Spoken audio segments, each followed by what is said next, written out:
Hey, I'm Dan Harris. I am a fidgety, skeptical newsman who had a panic attack live on Good Morning America. To prescribe statins slowly for cancer production. That led me to something I always thought was ridiculous, meditation. I wrote a book about it, launched an app, and now I'm starting this podcast to try to figure out if there's anything beyond 10%. Basically, here's what I'm obsessed with. Can you be an ambitious person who is nonetheless striving for enlightenment, whatever that means? Let's start the show. Hey, welcome to the show. My guest today is a bit of a deviation from me because she's not principally associated with meditation. In fact, she told me before we went on that she can't meditate, so we're going to argue about that at great length. She has, however, created a bona fide sensation in the world of happiness and well-being. She gave a TED Talk that is among the most popular TED Talks ever delivered. It's been viewed by more than 32 million people, or 32 million times.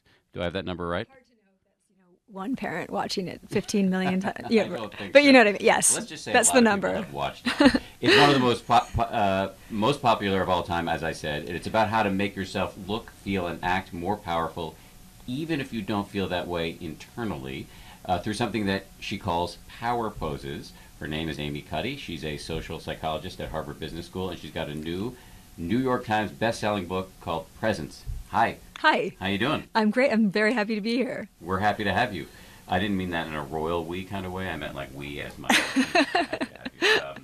I have not yet become that obnoxious. All right, so what is a power pose? What is a power pose? Okay. Are you tired of answering this question? Well, no, it's just that I there's so much more to it, and I know like the term power pose I know is sticky, and you can imagine exactly this thing for 2 minutes, but I feel like there's a lot more to it than that. But I will describe what a power pose is. Before you even dive into that, let me just say we have unlimited time. So I know. I'm glad about that. You want. Okay. School So me. a power pose is an expansive posture. Imagine sort of what a superhero would do, or what you do when you win first place in a race and you run across the finish line. That has never happened for me. I just knew you were gonna say that. I knew that one was not gonna work for you. But you would throw your arms up in the air. If that happened to you, that is what you would do, into a V, and lift your chin and smile. So it's a really expansive, powerful posture that you hold for a minute or two before a stressful situation. That's a power pose. So it's people have compared it to like a cobra with its hood out. Or, yeah, exactly. Right. So think Wonder about Woman. Wonder Woman. Across the animal kingdom, when individuals feel powerful or have status, they expand. They take up space. They make their bodies as big as they can. They stretch out. They sit at the highest point on the hill. Think of a peacock lifting and spreading its tail feathers. Animals will stand on their hind legs to make themselves look bigger. Chimps will sometimes pick up sticks and hold them out to make themselves look bigger.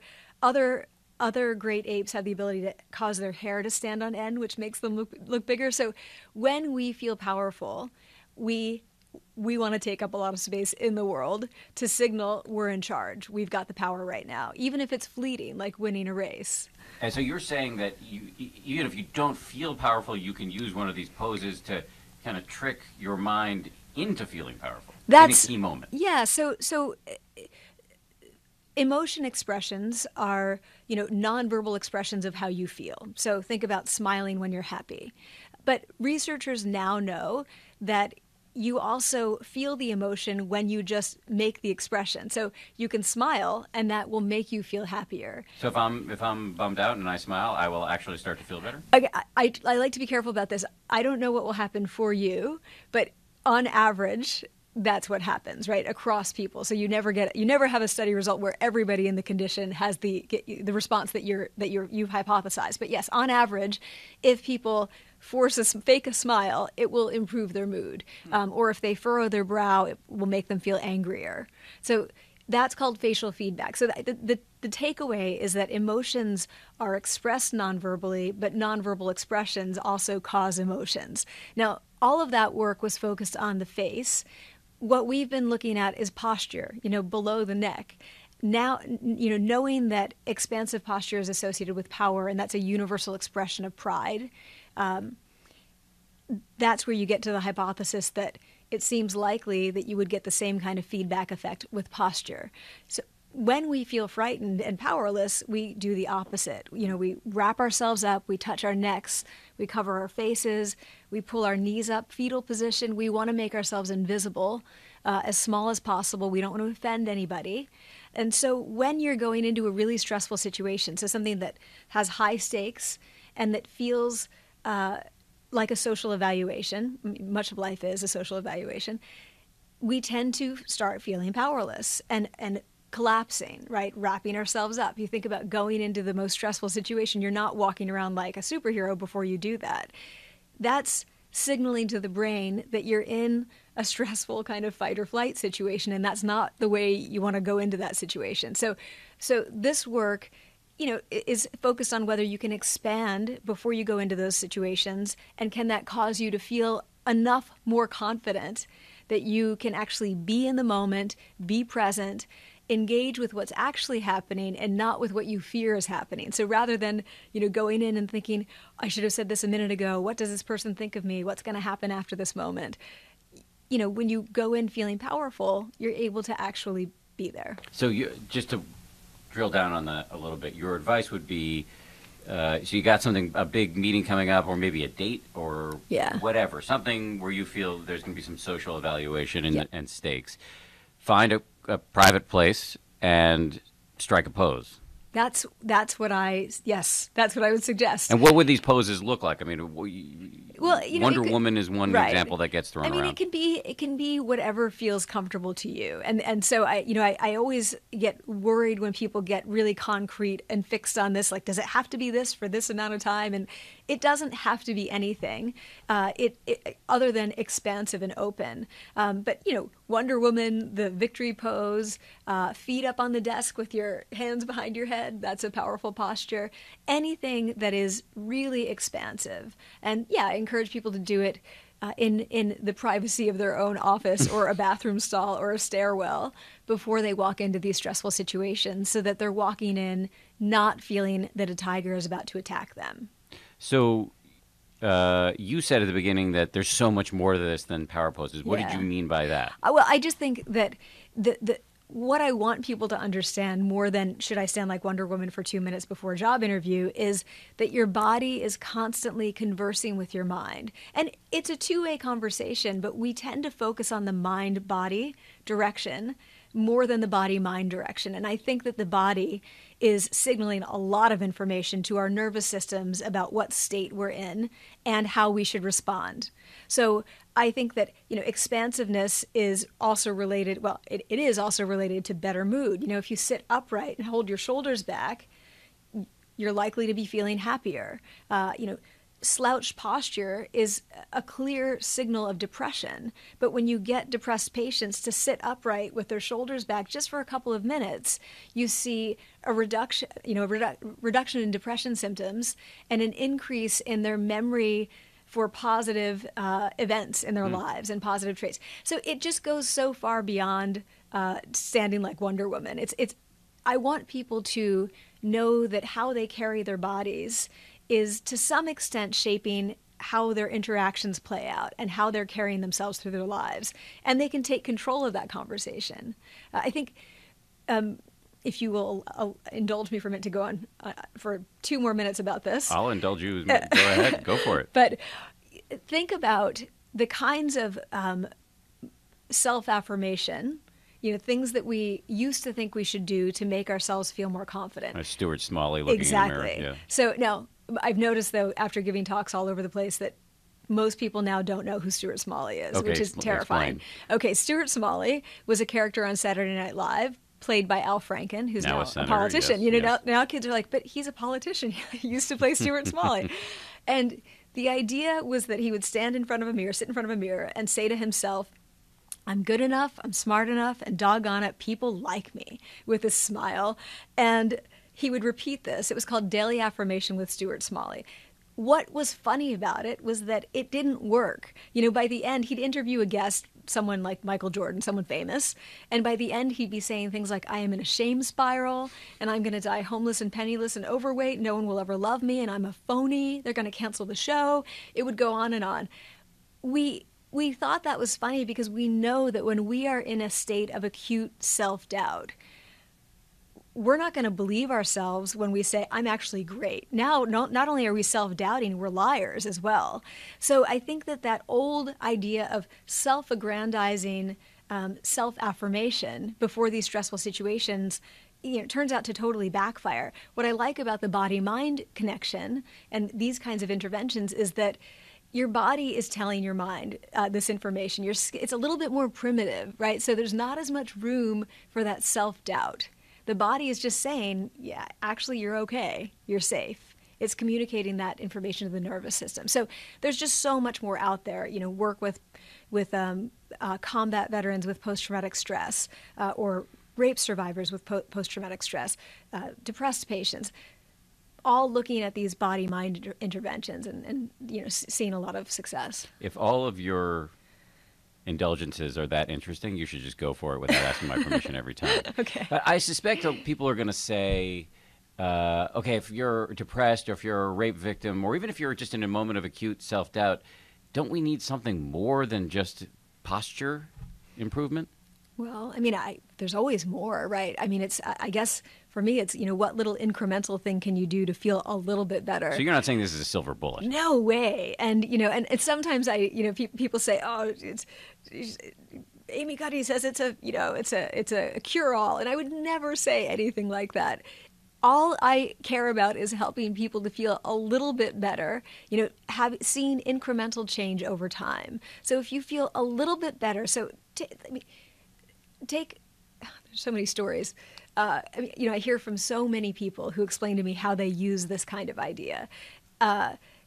Imagine, here's one. One of the first people I heard from was, after the TED Talk, was a retiree, World War II vet, lived in Florida, who wrote to say, my biggest challenge is going in to see my physician and being taken seriously and getting the answers that I need, because he's always dismissive with me. And we know that in healthcare, older people are dismissed. They're not taken as seriously. They're not given full information. And, it's a bias in the healthcare system. So he said, I realized that I had to, adopt these powerful postures before I went in so that I had the courage to say, you know what, I'm not done. I've got more questions. Can you tell me more about that? So, is that going to make him feel better forever? No, but it got him more information, and it made him feel more self-respecting, probably more respected by the physician.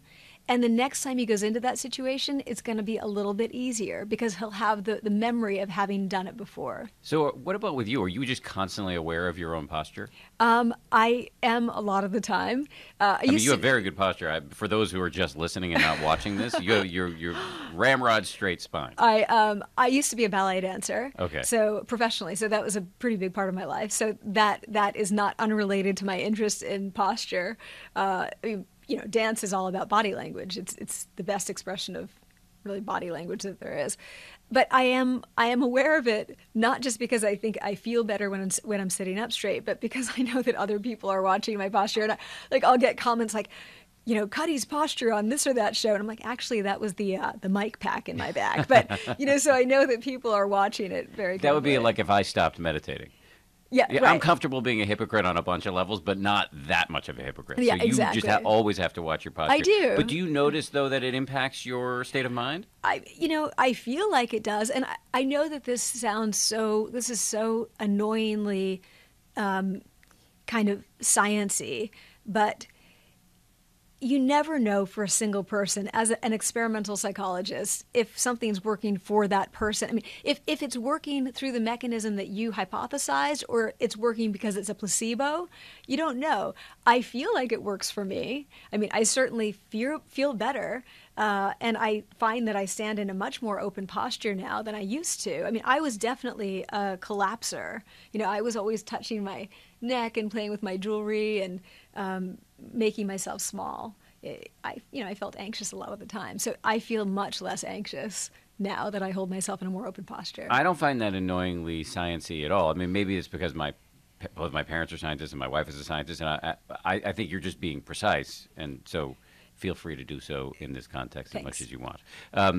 I want to talk about your personal history and the TED Talk and a million other things. But since we're talking about your science, you and I were talking about this a little bit before we came on here. So of late, there's been a little bit of a backlash that you've been dealing with. So I read this one article, I think it was in Slate. It was by these two guys, Andrew Gelman and Kaiser Fung, who described themselves as practicing statisticians who work in social science.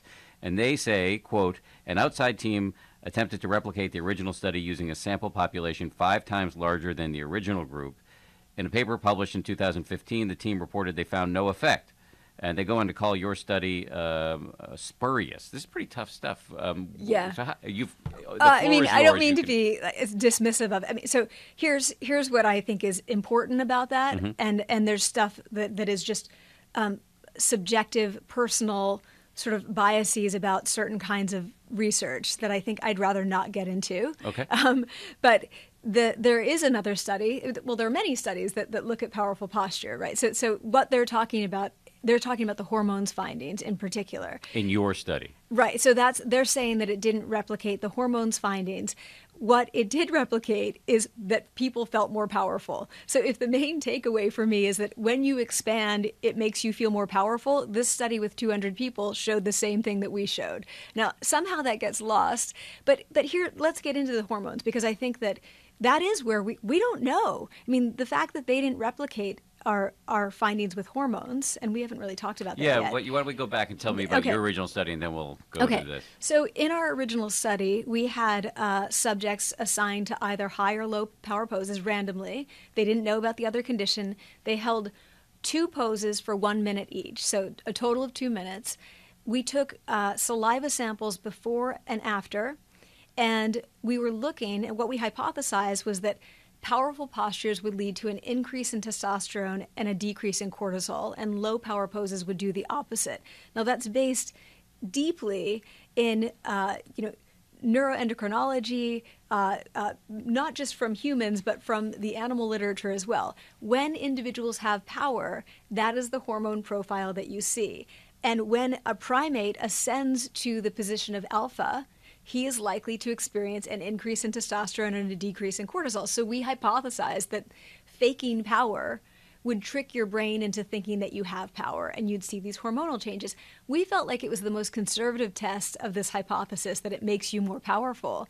I mean, if you see this, then what you're getting is not just a priming effect. It's actually something physiological. What's a priming effect? Oh, so where you're primed with the concept of power, and so you go, oh yeah, I am more powerful, right? And by the way, that's okay too. Like, I think that's interesting stuff, but we wanted to get at something more physiological. So that's what we found. We found what we predicted. And I have to say, as an experimental psychologist, like, you don't get clean results very, very often. This was one of the cleanest studies we had ever done. And what I mean is, everything we predicted happened. And the chances of having that happen are pretty slim, to have multiple hypotheses and see the directional changes that you predicted on all of those hypotheses.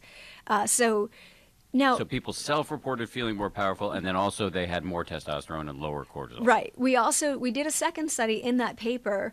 In both of the studies, we looked at feelings of power and risk-taking. And in both of the studies, we found effects on both feelings of power and risk-taking. The hormones piece we only looked at in the second study. So in 2 studies, we found feelings of power increase with high power poses and risk-taking increase with high power poses. So they're more willing to take what kind of risks? It's like a very low-cost gamble. So they're paid to come to the lab to do the study, and they get that payment no matter what. We then offer them an extra payment, and then they can gamble to, possibly double that or lose it. So it's a tiny windfall that they weren't expecting, and they can leave with or without it. So that was the gamble. We actually had real money. It wasn't a computer task. It was, here's a die, roll the die, and here's some money. So we found an increase in risk-taking and feelings of power, and then in the second study where we looked at hormones, we found that. There's another study from 10 years earlier, well, it was 6 years earlier, that looked just at, this was a medical study that looked just at the cobra pose, which is a yoga pose, where you imagine lying on your stomach and you push yourself up with your hands and you open your shoulders and you sort of arch your neck. Yeah, every time I do that, I jack my back up. It hurts, right? Yeah, it hurts. And that's what I think is interesting about this study, is that it's not a particularly comfortable pose. So it's not that powerful postures are more comfortable. They're not always more comfortable. In that study, these people wanted to look at blood serum changes in 4 hormones, testosterone, cortisol, and 2 others that I'm not going to start talking about. That what they found were effects only on testosterone and cortisol. So it's a very small study, but everyone in that condition had an increase in testosterone and a decrease in cortisol, blood serum levels, which are more conservative than our saliva samples. So, every person, and that's another thing that rarely happens in an experiment, where every person shows the effect. And the average effect was a 16% increase in testosterone and an 11% decrease in cortisol. So there is other evidence that this happens. The study from 2015 did not find the effect on hormones. They also did a lot of things. They changed a lot of the independent variables in the study. So they changed the methods in ways that, when the paper came out, we thought this is really cool because it gives us some insight into the moderators of the effect. So it's a little frustrating that it's seen as this, it's a non-replication, so this means it doesn't work, as opposed to, well, all of these things were different, so let's look at what happens when you move them around. They're still getting effects on feelings of power, but for example, they had people hold 2 poses for a total of 6 minutes as opposed to 2. That's a pretty big difference. They did a lot of the tasks differently. They had a difference. It was done in another country. I mean, these are all potentially interesting moderators of these effects. So it's, when it came out, it was really exciting. And we actually did write a response reviewing a lot of other studies that showing effects of powerful posture on, showing these feedback effects, not necessarily on hormones because there are so few of those, but it's somehow, it's too bad that it's taken in this direction of, oh my gosh, this isn't a real effect. I think that as science evolves, we're going to be wrong about some stuff. Maybe we are totally wrong about the hormones. Like, let's say that all of those findings in that first study all were a fluke.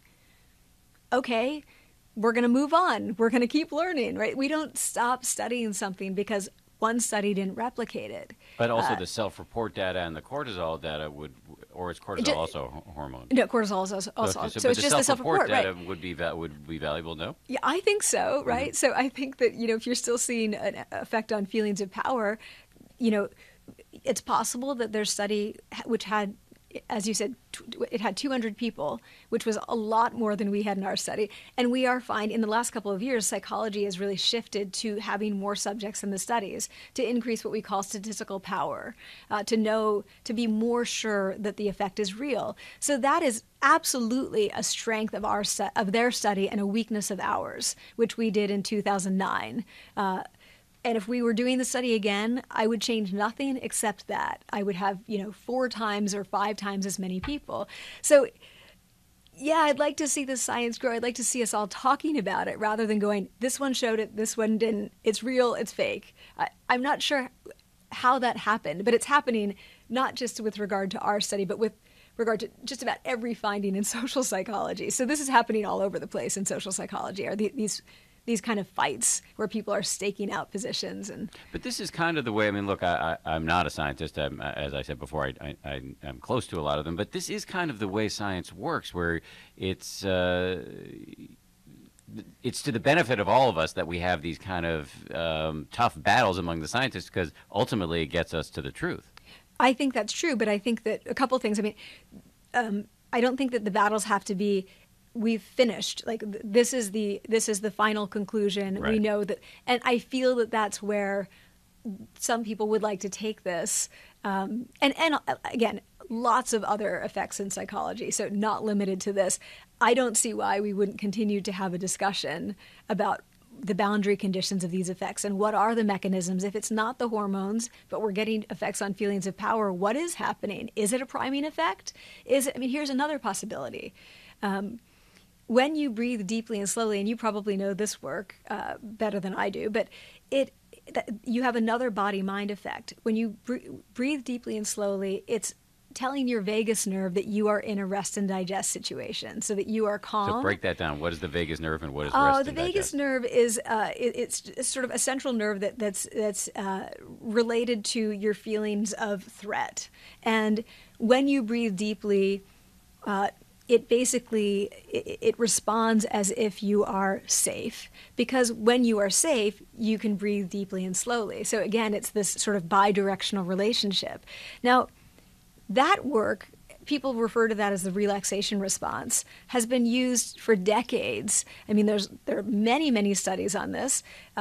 Doctors use it all the time to calm patients before surgeries, or to even to increase compliance with instructions. It clearly is working well. You see that happening in a lot of these yoga-based interventions as well. That's a possible mechanism. I mean, obviously, when you are standing in a more open posture, your breathing is going to change. So that's something that we could be looking at. I just think there's so much to this. Let's break it down and kind of work on this collaboratively rather than staking out positions. I don't think that does serve science. Have there been moments during this back and forth where you've really needed a power pose? Yeah. Yeah, of course. I mean, I think the worst part is I care so much about the people who are affected by this kind of work. And, you know, I know that other people aren't receiving the emails that I receive, or meeting the people who I meet who say, look, my awareness of my body, you know, changing my awareness of my body has helped me in this way. So, I would like to really understand this as well as we can. I certainly don't want to give up on something because a study didn't replicate it, when you've got dozens of studies that have shown effects. So that to me is heartbreaking. And, you know, and look, people are generally really positive. We're talking about a small group, but it certainly hurts when people, you know, make attributions about my motives. You know, that, oh, she's got a book now. Now, the book doesn't talk about the hormone study until chapter 8. Like the book cites hundreds of studies on many, many, many, many things in social psychology. It doesn't even get into body language until chapter 6. So it's frustrating to me that if this study doesn't replicate, and maybe it won't, that everything, you know, gets dismissed, or it's seen as you know, that I want to hold on to this finding because you know, somehow everything is illegitimate if this finding doesn't replicate. It might not replicate. I will be okay with that. I will be okay with that. So what's the next step? Do more studies? Yeah, I mean, I think people are doing more studies. I'd like people to do more studies in field settings, because I think that lab settings are a little bit limiting. And partly, honestly, because of the popularity of the TED Talk, a lot of people who go into these studies have heard of this already. Right. And that's likely priming. to affect people. That's right. So, you know, who knows in what direction people might react against it, or they might go, oh, yeah, this will definitely help me. But I think that field settings where people aren't, you know, it's not so heavy-handed, the manipulation, might give us some more insight into how it works in the real world. And I really would like to see, for me, you know, helping people who feel chronically powerless with little interventions like this that are free. Man, if I could do that with my life, that's what I would like to be doing. Well, you have. So, and I'm sure you want to do more of it. But clearly, a lot of people have taken this very seriously, and it's been very meaningful to them. And the response, as I understand it, to the TED Talk, I mean, the sheer volume of people who've watched it is staggering, and I know that you're hearing from people all the time. I want to talk about that, but I also want to talk about the fact that it's had a big impact on you personally. Yeah. Well, and this is a story that you tell very movingly in your TED Talk. Can you just walk us through, for those of us who don't know much about your story, how these posture tweaks have started to make, have had a huge impact on your self-image and the way other people perceive you? Well, I mean, So I could talk about sort of the response that I've gotten, or do you mean more Your about personal story, yeah. my back Yeah, story? yeah. Your personal story, and then we'll go into the response. Well, so when I was in college, I was in a bad car accident, and I woke up in a head injury rehab ward, and I had been withdrawn from college, and I spent, it was a very, very long recovery. I mean, the kind of head injury I had, which is common in car accidents, is called a diffuse axonal injury. And what happens is, if you think of the brain as, an onion, and each layer is a different density. When you're in a high-speed crash, so we were going 80 or 90 miles per hour, the car rolled and I was thrown out. So suddenly your brain is shaking against your skull, your skull is meant to protect your brain, but they're not ever supposed to touch, right? They should not meet. In this case, they did. When that happens, those different layers are moving at different speeds. So the result is that axons that are connecting these layers are torn throughout the brain. So they call it a diffuse axonal injury. Now, what's really frustrating about that for doctors and patients is that because it's all over the brain, no one can tell you what your prognosis is. They can't really. They can guess based on data from other patients, right? Which makes sense. And from doing a lot of neuropsychological testing. But some people might recover really quickly and some people might never recover. But it also affects your feelings, your thoughts, your personality, really, even things like your startle response. I mean, I have a horrible startle response, which is a very common result of head injury. So you say in the book, Presence, the New York Times best-selling book, that you felt like an imposter in your own body because your friends dropped you because they've said your personality had changed. I really, really did. I felt like I didn't know who I was. My IQ dropped by 30 points, which I found honestly totally crushing. Because you had been a high-achieving, super smart kid. I had been a super smart kid. I don't know if I was high achieving, but the funny thing about that is that I didn't feel like I had to be high achieving because I knew I was smart, and so it felt like something that I totally took for granted. A core part of your identity. Yeah, and that makes it sound like being smart and competent was the most important thing, and I don't think it was the most important thing. I think being a decent person was more important, and seeing lots of live music. But other than that, but being smart was. I didn't realize how core it was until it was taken away. And everything was hard. And I couldn't process spoken information. And I was frustrated all the time. And I have my friends telling me, you're a different person. I mean, that is really, really hard to take because the other outcome of a head injury is that you don't remember that much.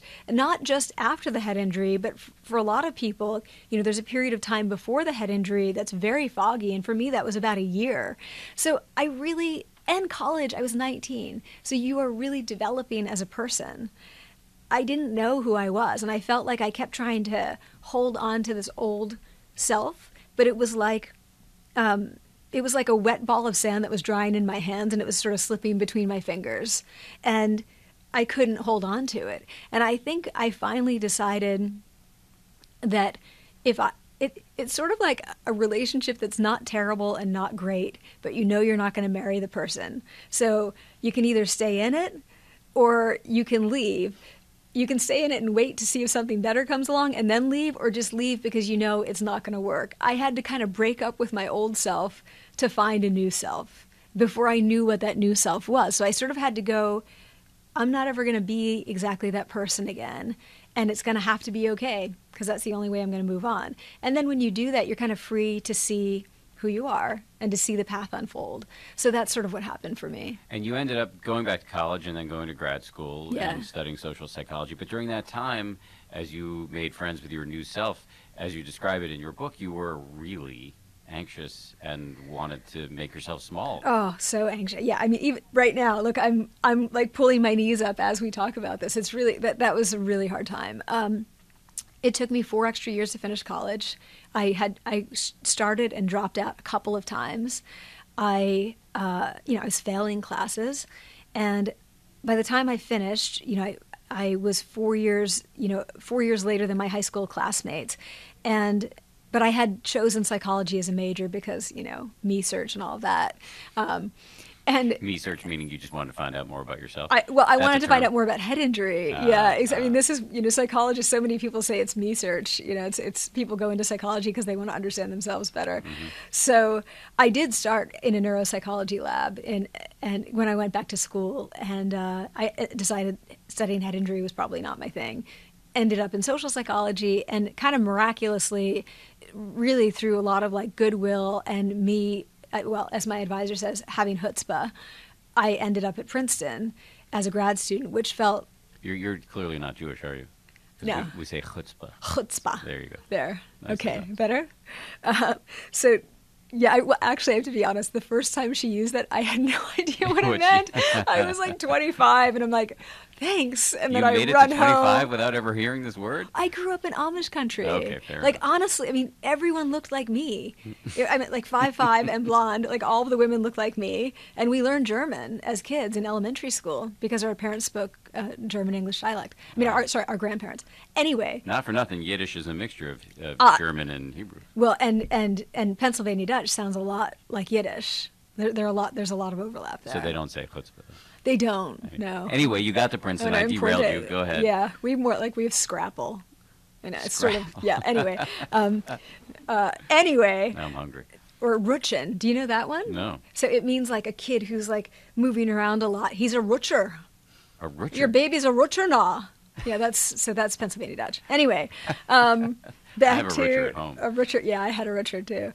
So, sorry. You made it to Princeton I made it because to of Princeton. your chutzpah. I think so. Yeah, and I do think that's why I made it there, and because I had nice female advisors who kind of took me under their wings and wanted to see me succeed.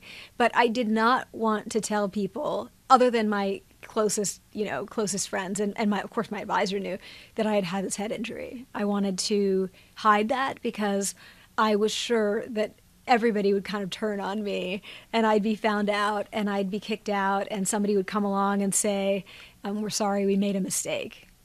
So it really stoked all of those fears. So getting through grad school was not easy. I think I worked extremely hard. I think a lot of people do in grad school, but I think it might have been harder for me. How did you turn things around? I had a great advisor. She's a saint, Susan Fisk, great psychologist. Her father was a psychologist, her brother's a psychologist. Like, grew up in a family of psychologists. Just a fantastic advisor. So honestly, that is by far number one by a lot. She could have given up on me many times. But one of the things she helped me to do, she was not easy. She was not easy on me. She made me work hard. But she would say, you can do better than this. You can do better. It was always this sort of incremental feed change. In the end of my first year at Princeton, I had to give a talk to my area of the department, which is 20 people, and about the research that I had done. Look, I'm like gulping. I'm doing all of the nervous body language things as I tell this story. And I decided, I was so absolutely sure that if I gave the talk, I'd be found out, that the other faculty members would go, how did we let her in? We need to kick her out. That I decided not to, and that not only would I not give it, but I can't not give it and go on, so I had to quit. So I told my advisor that I was going to quit grad school. I mean, think, after all of those years trying to recover from this head injury, I'm going to quit Princeton because I didn't want to give this talk. And she basically said, and it's funny, we've talked about this pep talk, and she remembers it, of course, her version is a little bit different, but it was something like, no, you're going to give it, and you're going to just have to fake confidence. Like, you're going to just have to get through it, because this is not about not knowing what you're talking about. You're talking about your research, so of course you have the knowledge. You're going to have to fake the confidence just to get through it. And you should keep giving talks. Every time you're invited to give a talk, because it will get easier and easier. And eventually, and she said it's not going to be magical and it's not going to happen overnight, you will look back and say, wow, I'm doing this now, and this is not nearly as hard. I'm not pushing the boulder up the hill. This is okay. And that's sort of what happened. But it took a long time, and after Princeton. I ended up at Rutgers for a year in psychology, then at Kellogg at Northwestern in the business school for 2 years, and then I moved to Harvard Business School, which was, like a fresh dose of imposter syndrome. And, but it wasn't as bad. It was a little bit easier. And I'm watching my students in class, and at Harvard Business School and most business schools, participation is about half of your grade. And it is serious. Like, the people are fighting for airtime. The comments are very high quality. You're expected to engage. You're debating. You do not go in unprepared. You read everything you're supposed to read. It's terrifying. And you will be cold called. And that's sort of the biggest fear of all HBS students, is the cold call. So I had students toward the end of my first semester of teaching who had not yet spoken in class. So I was going to have to basically fail them if they didn't speak. And I wasn't yet good at figuring out how to make sure everybody got in. So I wrote to these people, it was like maybe 3, saying, you haven't participated, and if you don't participate in these last 3 classes, I'm going to have to fail you. And one of them said, can I come in and meet with you? And I honestly thought that she was going to have some excuse like, well, we had to go to Cancun because it was a section thing, and, like some excuse about why she couldn't do this. But that wasn't what she did. She came in and she sort of collapsed like, the front cover of my book has one of these wooden dolls that you push on the bottom of them. They're elasticized. You push on the bottom and they collapse. Yep. But when you release the pressure's off, boom. Power pose. Exactly. Mm-hmm. So I looked at her name was Katrina, and Katrina looked like one of those collapsed dolls. And that was the first, her body language was utterly powerless. But then she says, I'm not supposed to be here. And that was what I said to myself through grad school. It was like my mantra, I'm not supposed to be here. In my mind, I was telling myself that. So I realized that she did deserve to be there because she had gotten in, and it's not easy. And she came from this small rural town. We kind of had similar backgrounds in that way. But also she's smart. I know what she says to me in office hours. I know what her writing looks like. I know she deserves to be there. And I know that I got through that. So I basically gave her the kind of pep talk that my advisor had given me, which was, you're going to kind of fake this confidence thing until you make it, and get through it. And so the next class, she made an amazing comment. She said, I said, I'm going to call on you. So just be prepared. It was really great. Like, heads spun. People who had not really even noticed her. I thought it sounded great. She said that she felt like she was going to throw up. She said it was so anxiety provoking, but it got easier and easier for her. And, she's now doing the kind of work she wants to be doing. So part of it for her, she said, was feeling that she could be herself, that feeling more powerful in these situations allowed her to reveal who she is and to be honest with herself about what she wanted to be doing with her life. So she's actually now in education. She's not in the business world. So she says that she sort of, faked it until she became this version of herself it was sort of the best version of herself. So that's your tweak, because the old expression is fake it until you make it, but you're saying fake it until you become it. Yeah, which annoys people who want everything to rhyme, by the way. They're like, why would she not say fake it till you make it? But the idea was that when I started doing this research, I really thought that I would be giving people a tool to get through a horrible situation and then go back to being themselves. So to get these students to participate, and then you can go back to being yourself. So fake it till you make it through. That's sort of how I saw it. I did not expect what happened to happen, which is that feeling powerful reveals. But it's actually totally consistent with all of this experimental research on power, what power does to the brain, which is it activates the approach system. It's disinhibiting. People are more open. They see challenges not as threats, but as opportunities. They feel more optimistic and confident about themselves and others. They believe that their actions will have an impact. They are just simply more likely to act and ultimately to show a true version of themselves because they're not worried so much about what other people think of them. And there's a great quote about power from Robert Caro, who was LBJ's biographer. And if you don't know Stuart Smalley, you may not know that Lyndon Johnson is a former president of the United States. If you don't know that, shame on you. No, so Robert Caro was asked once, because when you say the word power, most people think of corruption. They associate with corruption. So if you say you need to feel powerful, a lot of people are like, I'm not cool with that. But somebody said to him in an interview, so after all of these years studying presidents, what do you think? Does power corrupt? And he said, power does not necessarily corrupt, but power always reveals. And that's it. To me, I'm like, there it is. It reveals who you are. When we feel powerless, we do exactly the opposite. It activates the inhibition system. We put a wall up. When we're feeling powerless and scared, why would we be our true selves? We just want to get away. We want to protect ourselves. So it undermines our executive function.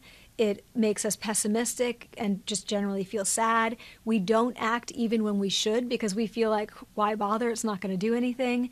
And we present this socially constrained version of ourselves. And you really think starting with, because I think so many of us have felt powerless or like we're imposters. I mean, for years, I've been at ABC News for 16 years, and I would say for 15 and a half of those years, I couldn't believe they let me through security, Yeah. I mean, and so many of us resonate clearly with what you're talking about here. But you really think in those situations, the first step of kind of like faking it, tricking yourself in some ways, can start the ball rolling toward having the good kind of power that reveals in a good way? Yeah, I do. I think that you're not tricking anyone else. Right? They have no reason to believe you are or are not powerful, right? I mean, you can't fake competence. Right? You need to have the skills. You need to have the knowledge. So it's not like I stayed at a Holiday Inn last night and I can perform brain surgery in those commercials. I didn't see that one, okay, but there was a whole I'm campaign missing of that Holiday one. Inn commercials Well, where people not, stay at a Holiday Inn and the next day they're Formula One driving. No, it's not like a con artist, right? Or these people who go around and what was the movie with Leo DiCaprio where he's the Catch Me If You Can. Exactly. It's not like that. Most people can't fake competence. It's about unlocking the competence that you have, right? So let me give you an example of someone who says this is how it worked for her. This woman came up to me at a coffee shop.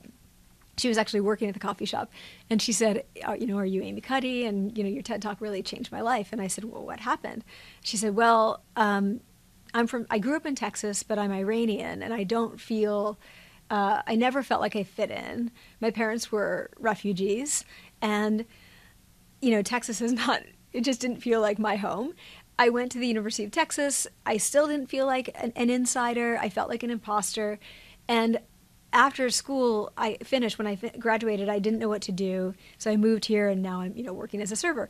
She said, but I saw your talk, and I realized that I do know what I want to do. I just wasn't really willing to confront what it would take to get that thing. And I said, well, what was it? And she said, I want to go to medical school. I want to be a doctor. And so I said, well, what was stopping you? And she said, I did not want to take the MCAT exam. I was so terrified that if I did poorly, I could not recover from that because it's diagnostic. And how do you recover from a bad score? So concrete. And so she said, but the thing is, I knew my stuff. I knew what I needed to know. I had the knowledge to do well on the MCAT exam. And so she said that she stood in a bathroom stall for 2 minutes before she took it, and she nailed it. And what I like about that is that it's not like power posing magically gave her some knowledge of stem cells or whatever she needed to do well on the exam. That she had that already. She couldn't unlock it. And that gave her the key to unlock it. So she says, I was my best self. That's what people keep coming back telling me is I was my best self. I'm my best self more of the time. They don't say, oh, I became a different person. They say, I couldn't show people who I am, and now I can.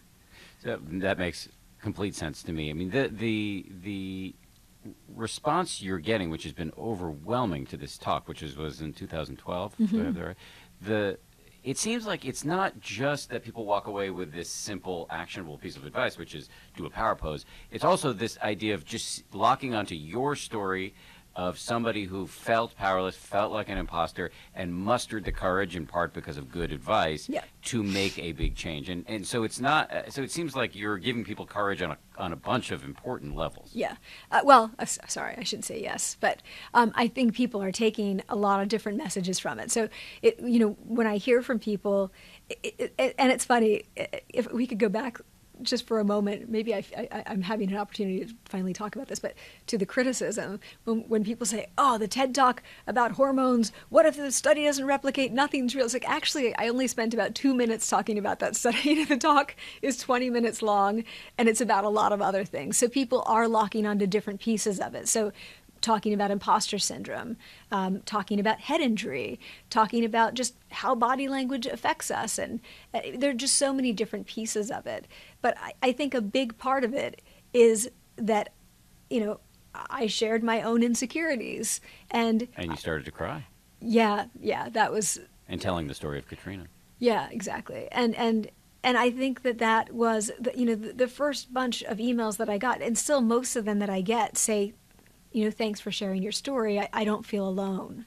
And, one of the things that happens is people will say, I feel like you were telling my story, or I feel like you were writing my story.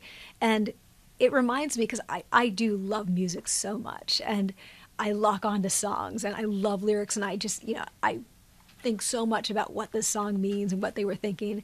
And I often feel, I have that feeling that the song was my song, that it speaks to me. It's my story. And that's when people come up to me, say in an airport, and say that, and they'll hug me or cry. I totally get what they mean. It's a universal experience for the most part. Most people have been insecure, have felt like imposters, and they want to know that there's a way out, that some people got out. Do you feel like imposter syndrome is more prevalent among certain kinds of people, certain genders, certain races, ages, ethnicity? So when the phenomenon of imposter syndrome was first studied in the 70s by a woman named Pauline Clance, who herself felt like an imposter, grew up in Appalachia, went to 11th grade, ended up getting a PhD, but always felt like an imposter. She thought it was a women's problem. And then she ended up teaching at Oberlin and meeting more female students who were successful. And she saw them and thought, well, but they really are successful. I really wasn't. So, that's one of the things we do. We say, well, she's really not an imposter. I was, but she's not. Anyway, she thought it was a women's problem, and then realized not much later that actually it's just that women were much more likely to openly talk about it. And it's equally prevalent among women and men. And she calls it now the imposter experience, because she said it's not a syndrome, it's not pathological. It's way too common to be seen as pathological. Women and men experience it at equal rates. It does not seem to be race specific. People feel it in all different kinds of jobs. People feel it sometimes at home and sometimes at work. There's just no demographic pattern. There are a couple of personality variables like perfectionism that are related to it. So perfectionists are more likely to report experiences of imposter feelings. But for the most part, it's a general experience. I think 80% of Harvard Business School students say they feel it. It's about 80% of people report feeling imposter syndrome or imposter beliefs. It was when she started to have people answer these questions anonymously that she saw that men really did feel it as much. And I think that's really important, because it's been framed in the last few years, I don't think as a result of my talk. I think that the idea has been out there for a long time, but as a women's problem, like women feel like imposters in the workplace. Well, men do too. They just feel like they can't talk about it. So by calling it a women's problem, it does a disservice to women, because they think, oh, there's another one on the pile of obstacles we have to get over. And men then hear that and go, uh-oh, I'm the only one. I better not tell anybody, because apparently men don't feel this. So I think it's a burden for men as well. So, it's very common.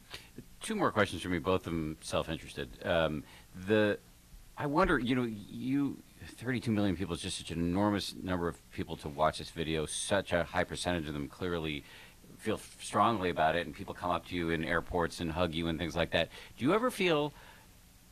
The reason why this is self-interested is because not a tiny fraction of that read my book, but I often feel when people come up to me and are excited to meet me because they read my book, like I'm going to disappoint them. Oh God, yeah, I do too. Yeah, You do. I mean, Okay. I do. But I love Here's the thing.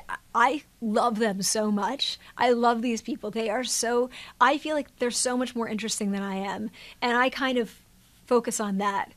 So I instantly I want to hear all about them. And like book signing lines, I think for my publicists have become nightmares because I want to talk to all of them because they all come up. They're like, I have a story, and I'm like grabbing their hands and crying with them. And you know, at the moment, I'm thinking this is the most interesting, wonderful person in the world. So I guess I don't feel, because I'm so focused on how interesting they are, I'm less worried now. But the first year of it, I felt all the time like I'm going to disappoint people. And when I'm low energy, I'm sure that I disappoint people. That's tough. I get it. I mean, I did this That's to a you like different 2 kind of hours ago when imposter I met syndrome. you. I'm like, I'm your biggest fan. I love you so much. You're so amazing. And you're like, uh-oh, here we go. I mean, I'm a huge narcissist, so I had no problem with it. It's more just that, like, all of a sudden I feel like, oh, well, writing a book, it was 4 years. I curated every sentence in there, so I seem much funnier than I actually am because I worked on it for 4 years. I can't work on what I'm going to say next for 4 years. Yeah. But you're right. The right thing to do is then just to talk about the person who's come up to you. So here's my final question, also self-interested. I've seen you tweet about the benefits of meditation, but you don't actually do it. Why not? Because I am one of the people that you describe in your book who feels she can't do it. Why do you feel you can't do it? I just, it's the racing mind, and then I get into this. It's like, for me, meditation is the Stuart Smalley scenario, where I'm trying to tell myself I can do it, but then the more I get stuck not being able to do it, and I feel like everyone around me is doing it, the more anxious I get. So it makes my anxiety even more acute. I feel like I need to be moving. And so I think that's part of my interest in this body-mind stuff is, there probably are people who, I don't want to say can't meditate, but will find it so difficult that it becomes disempowering or they quit. Here's an alternative. And actually, it's an alternative, but really, I bet the mechanisms are pretty similar. And we're getting to similar outcomes where people are feeling peaceful and confident and able to be open to whatever happens, as opposed to wanting to control everything that happens. Okay, so now I'm going to hop on my soapbox. Uh-oh. You ready for this? But this is all good. I have good news for you, all around. One is that the point, and this is a big misunderstanding about meditation, which is that you have to feel a certain way. You don't. The point is to feel whatever you're feeling clearly. And so what you're feeling, what you're describing, is doubt. Mm-hmm. You're feeling doubt. And all you have to do is make a note of, I'm feeling doubt. You're not supposed to feel calm. The traditional art around meditation has served us very poorly, with people floating off into the cosmos and all that stuff. That is not the way it's going to feel. It's going to feel whatever is going on with you at that moment. If you're feeling that, you are meditating correctly. And so what you described before about your experiences of meditation, we're meditating. Mm-hmm. The whole thing of thinking everybody else is doing it right, that's called comparing mind. You were just comparing yourself to other people. So the point is, don't expect to feel a certain way, and that because expectations are the most noxious ingredient to introduce into a meditation context. Two, everybody's getting lost a million times, so don't worry about it. Welcome to the human condition. And three, there is an alternative. It's called walking meditation. It's not like walking around the park, although you can do it that way, but it helps to start with a more formal variety, which is just kind of like I do it right in this room in my office where we are right now. You just start on one side of the room and walk really slowly to the other side of the room, carefully feeling every sensation of the movement. And every time you get lost, which you will a million times, you just notice, oh, I've become distracted, and start again. Anyway, that's my soapbox. Well, I mean, I did read, I love Tara Brach's work. and I have a lot of her like audio meditations, and the idea of accepting an emotion, just acknowledging it and accepting it, Yeah. really, really resonates with me. Absolutely. So that's the closest I've gotten. So people think if I'm feeling anxious, clearly I'm meditating incorrectly. No, that is correct. What is the value of seeing the way you're feeling? Here's the value. Because when you're feeling anxious off the cushion in the rest of your life, or you're feeling angry or whatever, you can notice it with some dispassionate remove and not be carried away by it. And that is a game-changing ability, much more so than just learning how to calm yourself at will. Yeah. Mindfulness, the ability to see what's happening in your mind at any given moment without taking the bait and acting on it, is why I meditate, why I recommend it to others. So the only thing I would ask of you is try it again. Okay, I will. All right. I You've been a promise. great guest. Such a pleasure to meet you. Thank you. Congratulations on the success of the book. Thank you. Just let me remind everybody, if you've made it this far, which I bet you have, it's Presence. It's a New York Times best-selling book, and it's by Amy Cuddy. Thanks again. Thank you. Appreciate it. See Thanks you next for time on having me. 10% Happier.